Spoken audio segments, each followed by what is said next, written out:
Haro! Sasa Roza, ifike sehemu sasa uwe na heshima.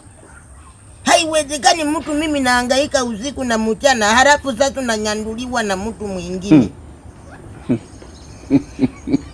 Mimi tu nimebidi nikwambie kwa sababu nikilala naota mandoto ya maajabu. Lazima mimi nikwambie kile kilichoko moyoni. Kwa nini unakuwa unatoka na wakati mimi nagaramikia? We kama unaona namna gani vipi, cha msingi tu hebu achana na mimi.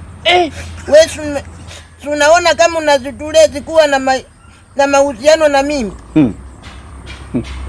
Cha msingi nenda TikTok, search Gachota, halafu mforo unaangalia kazi zake. At least kidogo zinaweza zikakupunguzia zitulezi kama unaona mimi nakuongezea zitulezi. Gachota, unaandika tu Gachota. Ila mimi na wewe nanilii mara 100 tu tuachane, usiwe unapata mandoto ya maajabu.